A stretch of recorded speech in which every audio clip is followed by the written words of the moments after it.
start this morning off. By the way, that was Bob Goff, for those of you who didn't know who that was. And, oh, I got one of those stands again. If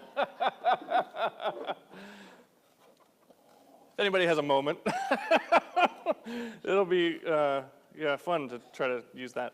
That was Bob Goff, who's the author of the book that inspired this series. And I know a lot of you, or some of you, are reading the book. Some of you have read the book, and that's awesome. I encourage you to keep doing that. I hope you're enjoying it. Those of you who have started reading it or are reading it, are you enjoying it? Yeah, good. If you haven't, you still have time. We're going to be discussing it on what day? What did we say? February 22nd, or sounds right. The end of February. It's in the program.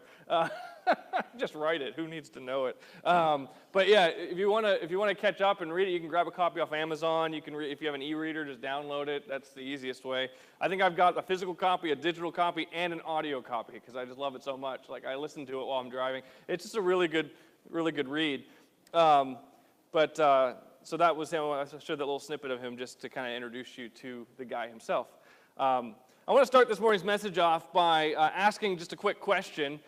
People tend to lean one direction or another when it comes to rules. You know, like rules, things you're not allowed to do or things you're allowed to do. Some people tend to be rule keepers. Others tend to be rule breakers, right? With a show of hands, how many of you would consider yourself rule keepers? Rule keepers. There's a handful of us. Oh, maybe actually the majority of us. Wow, you guys are all goody two-shoes. I'd ask, and those of you who did raise your hand, you're probably asking yourselves, how high does you want me to hold it? Is this okay? I don't want to ask the rule breakers to raise your hands because you probably wouldn't do it anyway. A student once responded to his teacher's request to describe himself in one word. He said, teacher asked, how would you describe yourself using one word? And he wrote, bad at following directions. He's obviously a rule breaker, right? Rules create lines. Rules create lines. Rules create lines that say, this is the way that it is, and you don't go over that line. Rule followers are the type who, when they play a game, they sit down in advance and read all the directions on the box first. Other people are like, it doesn't matter, let's just deal the cards and we'll figure it out as we go. And they're like, no. I need to spend an hour reading the box and digesting it and reading the instructions and processing it and figuring out every possible scenario in this game before we even start. Rule followers, when they're at the bank, there's a sign that says, stand behind this line and wait for the next available teller. They're the ones who line up accordingly right on the line and say, I'm here, right behind the line, I'm waiting. Rule breakers, on the other hand, tend to be the ones who say, well, what happens if I stick a toe out in front of it? And then it's a leg. And then it's the entire body. And then we're moving forward all the way up to the teller window saying, are you ready yet? Right? Like that's a rule breaker. Rule followers, when they go to the airport, they're worried every time they fly they're going to have some little bottle of water in their bag they didn't know about, and they're going to get flagged and put on the news and hauled off to jail as a suspected terrorist because they had, a water bottle in their backpack. That's a rule follower. Rule breakers are like, I don't care. Whatever gets through security gets through security. Whatever doesn't make it, oh, well, I didn't need it anyway. I once had a dilemma when I was younger. I was much more of a rule follower when I was younger. I didn't learn my rebellious ways until I got a little older. But I always tried to do everything proper and right. And in graduate school, I've mentioned before, I used to wait tables to feed my family, to get us through the grind of college and graduate school. And that meant I would work late nights some nights, and I would get home really, really late. And one particular night, just as I was getting in my car to go home, I got the sudden sensation that I had to use the bathroom. And it was late. The restaurant's doors were already locked. The bathrooms were already cleaned.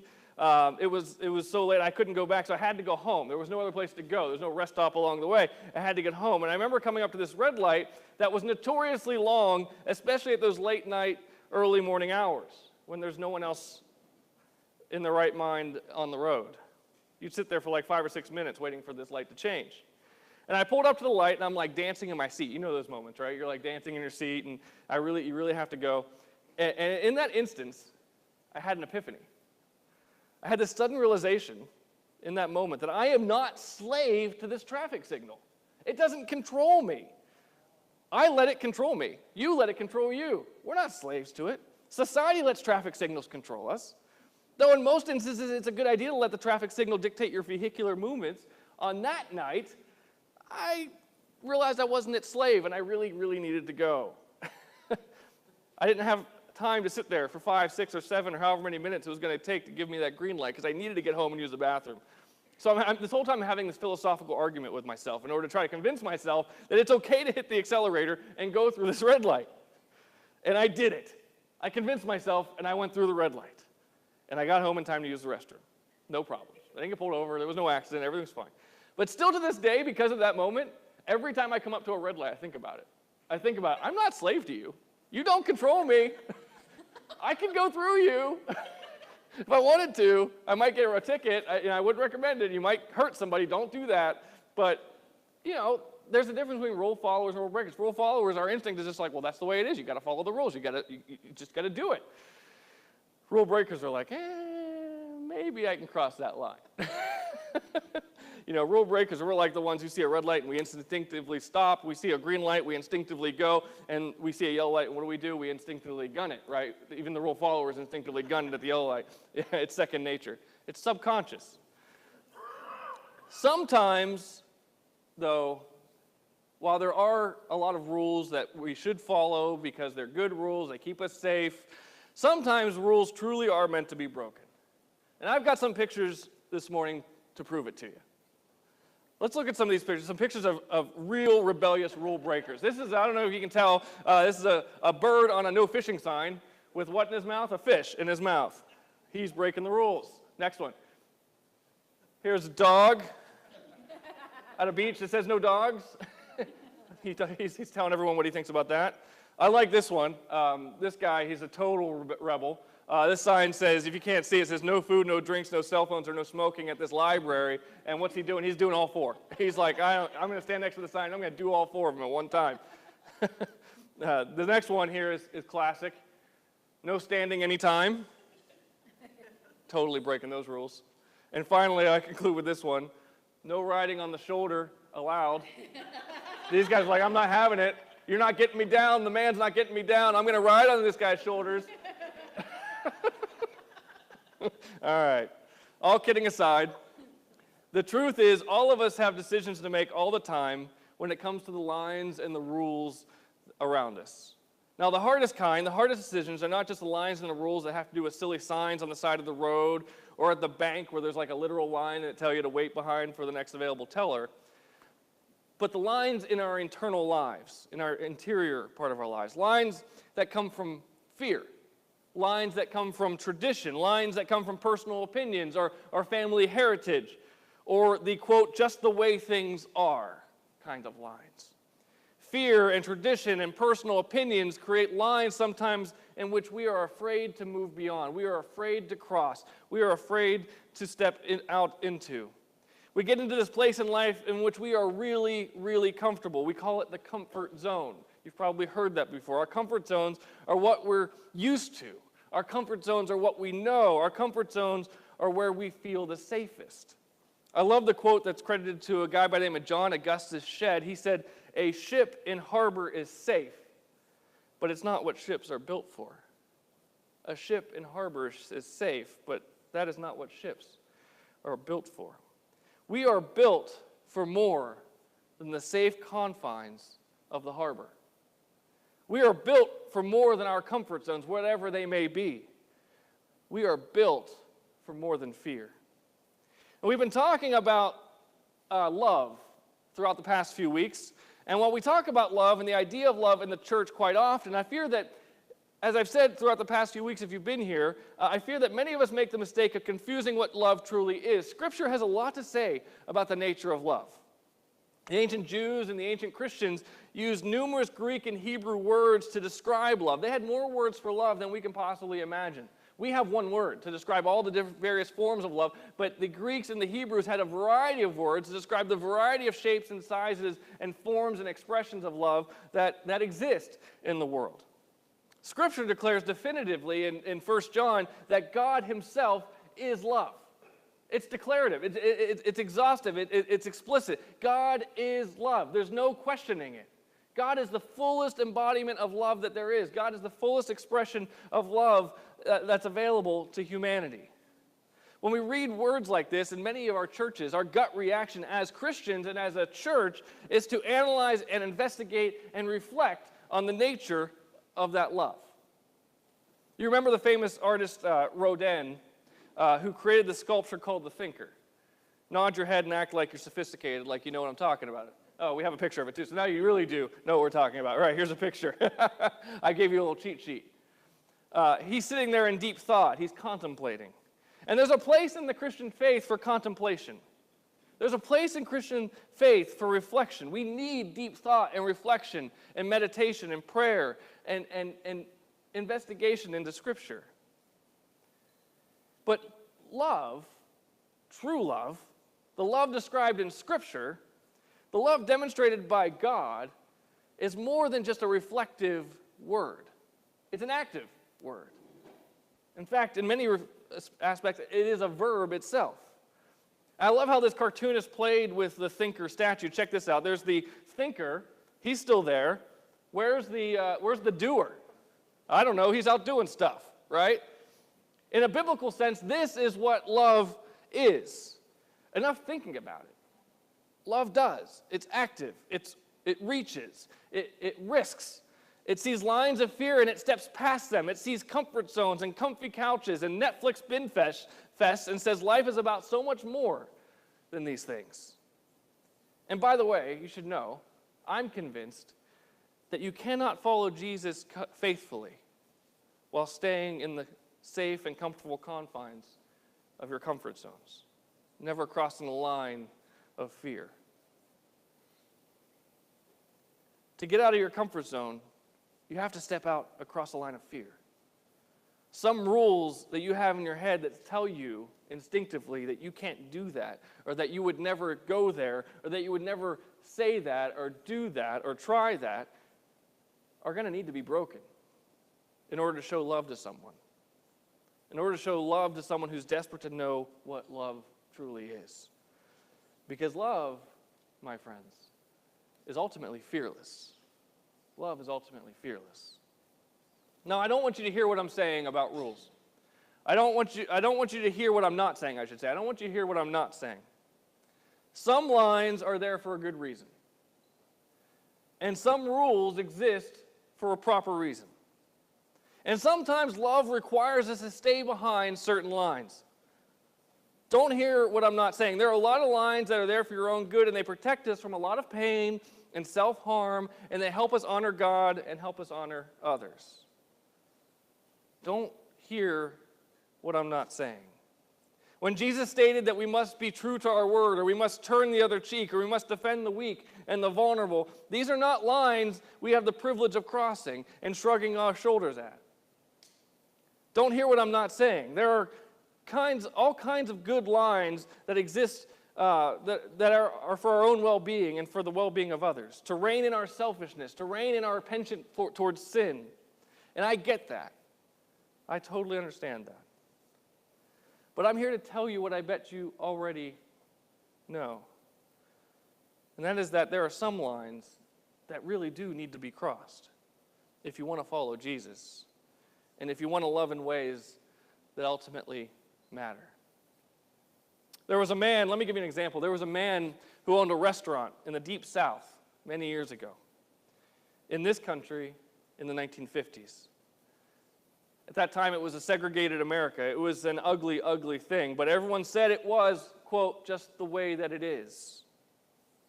And it was the way that it had to be. He had this restaurant, and the way the rules worked back then, those who are of the African-American background had to come around the alley in the back and come in the back entrance.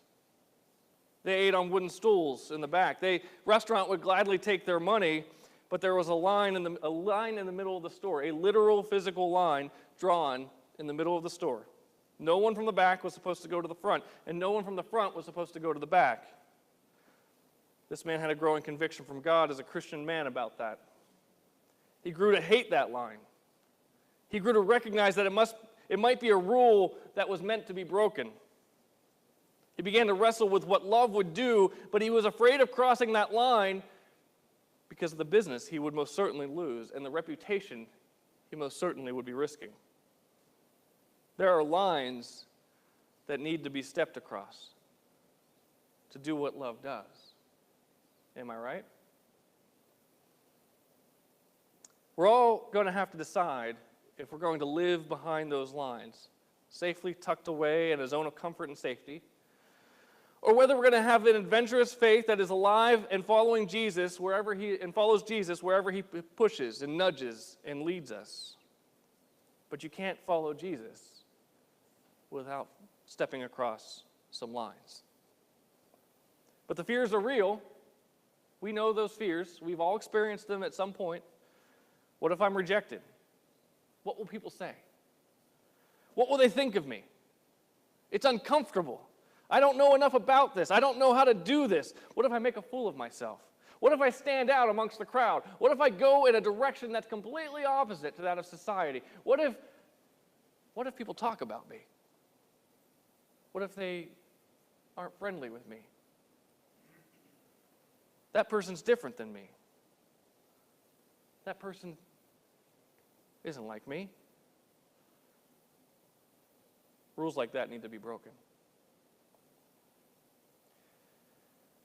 You may not think about Jesus in this way, but I do. Every time I read through the Gospels, I find more and more truth to the statement that Jesus was a guy who developed quite a reputation for being a rule breaker. There's a whole book, and one of my favorite, I think we actually did a series on it, if I remember correctly. We've done a number of series now, called Sacrilegious. I think we did a series on that, or at least we read it for some book group. Sacrilegious, where the author, Hugh Halter, reflects on the fact that Jesus built an entire ministry of breaking rules. And not just flippantly, but he did it intentionally, and by doing so, he developed a reputation that just went far beyond that of any teaching minister, any rabbi of his day. He had quite the reputation of being a rule breaker. And what we want to do over the next few minutes, I want to take a quick look at a few different stories in the Gospels. And we're going to do this briefly. We're not going to go too deeply into each one of them, but I want to look at a few different stories from the Gospels that demonstrate how Jesus had a penchant for standing up and stepping across lines, some really deep and thick lines in the sand of his society and culture 2,000 years ago. And we're going to look at these stories in order to do this, in order that we might be challenged to think about how God might be pushing you to step across some lines in your own life, to be more like Jesus, and demonstrating God's love for all, and putting action to this idea that God is love. In other words, our goal today is learn to be a rule breaker in the name of love. Sound like fun? Who doesn't like breaking a good rule or two, right? All right, let's begin. We're going to start with Luke chapter 13 and pick up in verse 10. Luke chapter 13, picking up in verse 10. We've got scriptures on the screen. If you're following along, you can read on your own as well. Most of my scriptures this morning come from the New Living Translation version of the Bible for those who are interested in such things. This is what Luke says in Luke chapter 13. He says, "One Sabbath day, as Jesus was teaching in the synagogue, he saw a woman who had been crippled by an evil spirit. She had been bent double for 18 years and was unable to stand straight." Now we're going to stop here for a minute. This is a picture of bondage and suffering. And Jesus instinctively, immediately knows what is the most loving thing to do here. Except there's a problem. That is that it's the Sabbath. And you're not supposed to do any work on the Sabbath.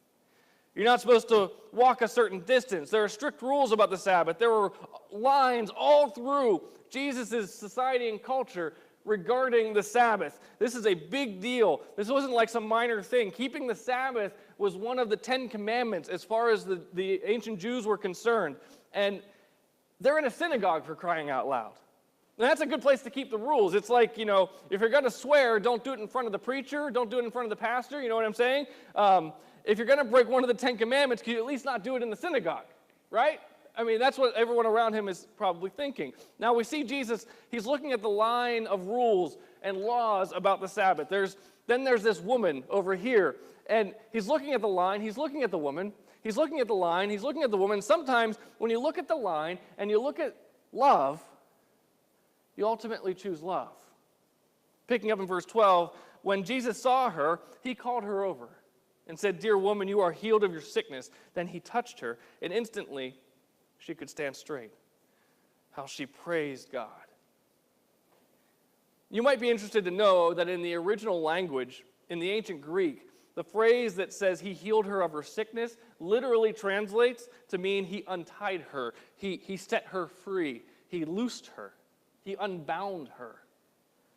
So she's celebrating. She's praising God. I mean, this is great news, right? This woman's just been released from whatever was holding her back. She's been untied. She's been unbound. She's free. She's found her salvation. This is great news, right? Wrong. But the leader in charge of the synagogue was indignant. I love that word. Such a poignant word. The leader in charge of the synagogue was indignant that Jesus had healed her because it was what? Sabbath day. And there are lines and there are rules about the Sabbath day. There are 6 days in the week. There are 6 days of the week for working, he said to the crowd. Come on those days to be healed, not on the Sabbath. I mean, can you believe this guy? I mean, this is hilarious. This is as hilarious as it is pathetic. I know this woman has had a massive life change, right? We all see that. I know she's been bent over in pain and she's been suffering for 18 years. I know it's an amazing miracle and our town has never seen anything like it, but can we please try not to do it on the Sabbath? That's all he's concerned about. But the Lord replied, carrying on in verse 15, you hypocrites. Each of you works on the Sabbath day. Don't you, and notice these words, untie your ox or your donkey from its stall on the Sabbath day and lead it out to water? Remember the translation of he unbound her from when she was crippled? Now we have Jesus literally saying that you unbind animals, you untie animals, you free animals on the Sabbath day, which is technically and equally a violation of the same law, but I'm guilty of unbinding and untying this woman? This dear woman, a daughter of Abraham, has been held in bondage by Satan for 18 years. Isn't it right that she be released even on the Sabbath? You untie an animal. I untie a woman, and you're ticked off at me? Sometimes you've got to step across a line. That's what love does, even if everyone else doesn't get it. Flip it over to Matthew chapter 8. This is another gospel, another story about Jesus stepping across a line to demonstrate the love of God. Picking up in verse 2 of Matthew chapter 8, here's what Matthew has to say. He says, suddenly a man with leprosy approached him, that's Jesus, and knelt before him. Lord, the man said, if you're willing, you can heal me and make me clean. Now you know the rules about leprosy, right? It's bad stuff. Worse than rotavirus or whatever it is my family has been plagued by this past week. It's awful, awful stuff. You just don't go near it. For this reason, the Old Testament has rules and laws about leprosy. If you're unclean, you do not touch anybody, and you do not let anyone else touch you. You don't touch lepers.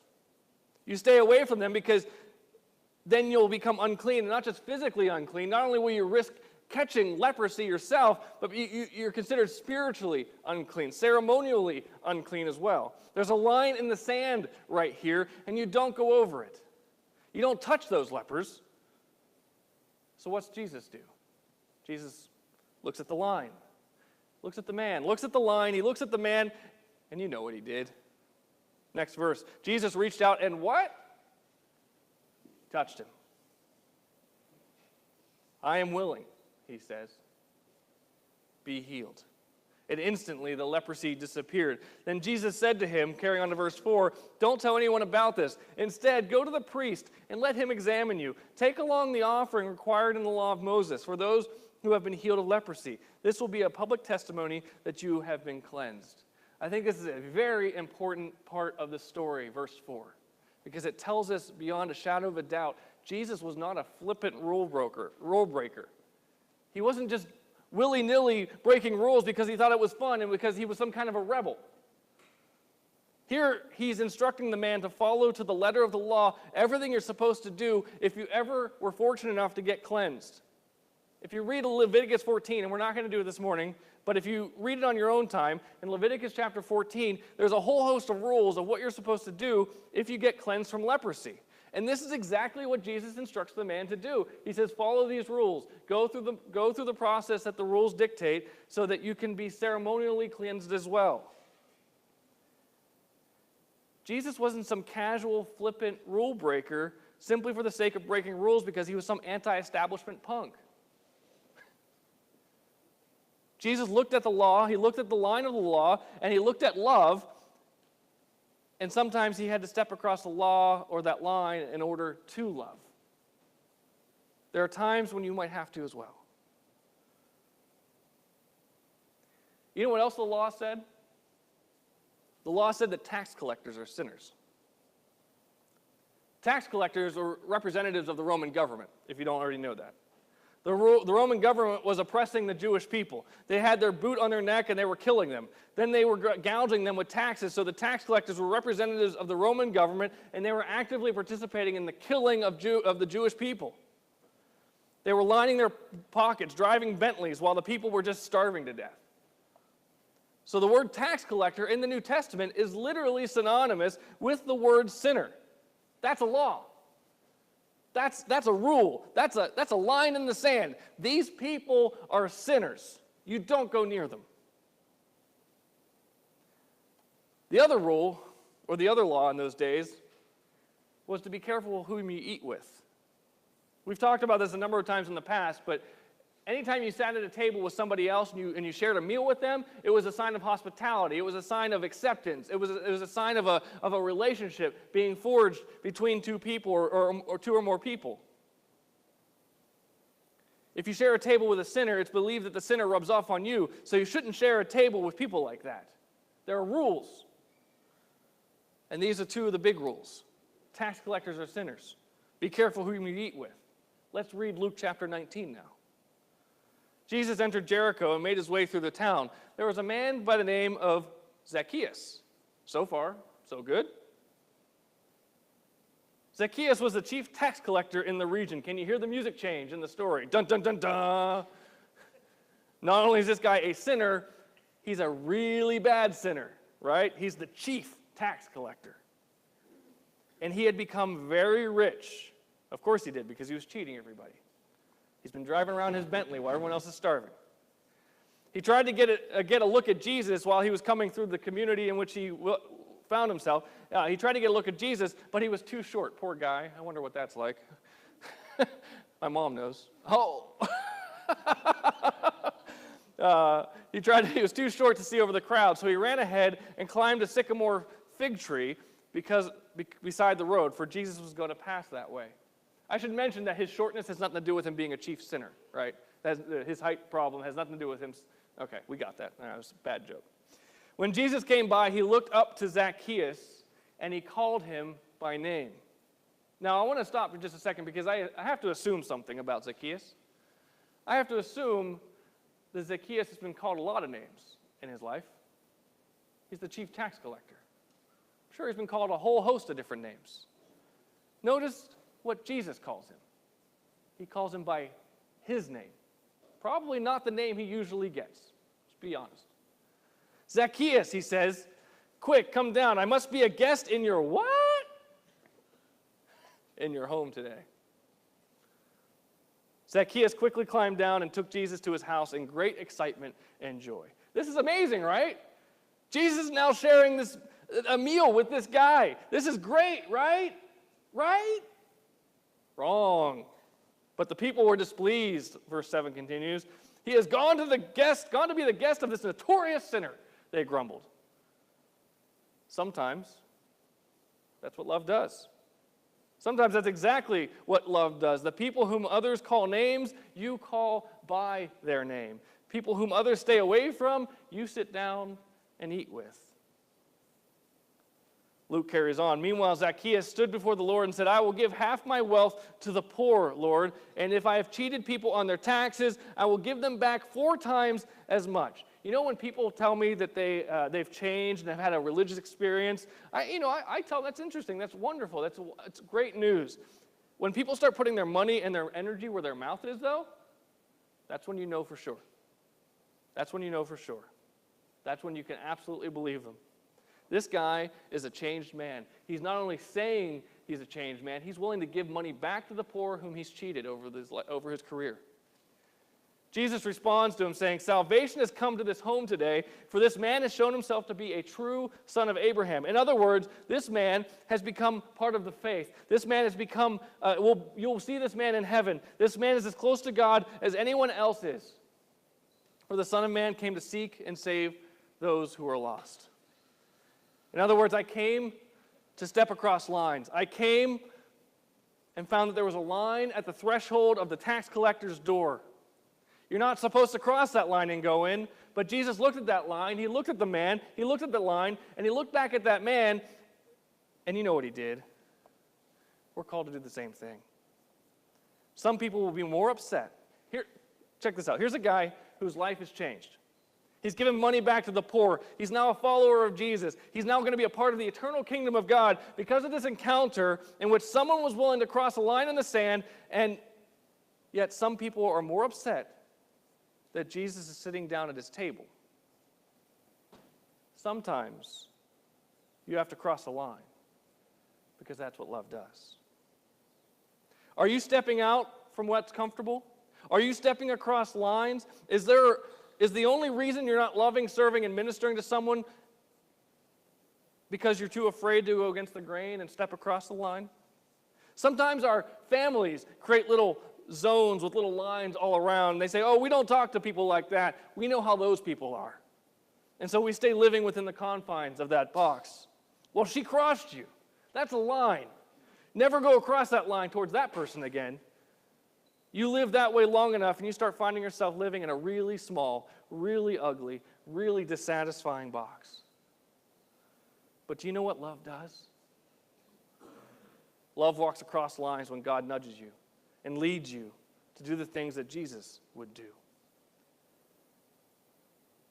Paul writes to his disciple Timothy in 2 Timothy, for God has not given us a spirit of fear and timidity, but of power and love and self-discipline.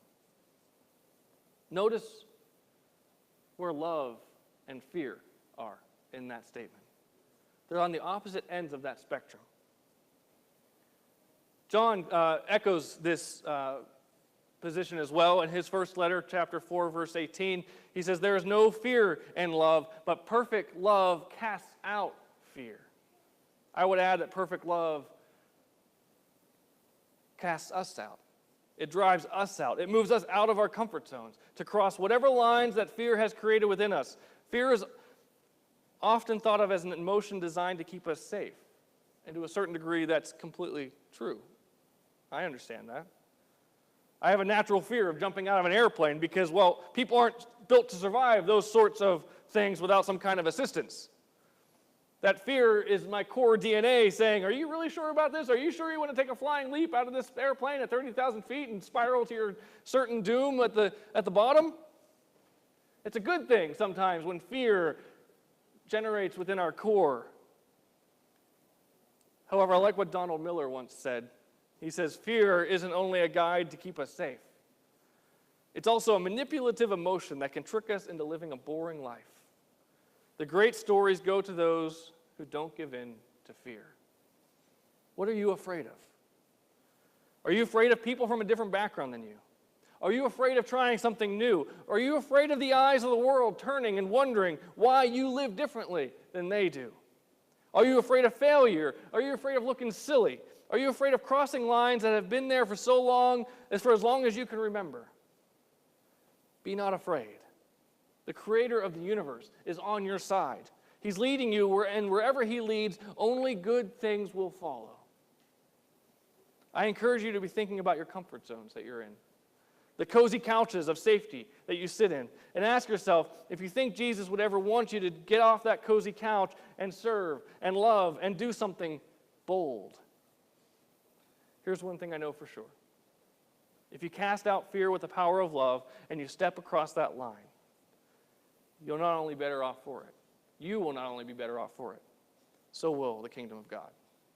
Let's close with a word of prayer.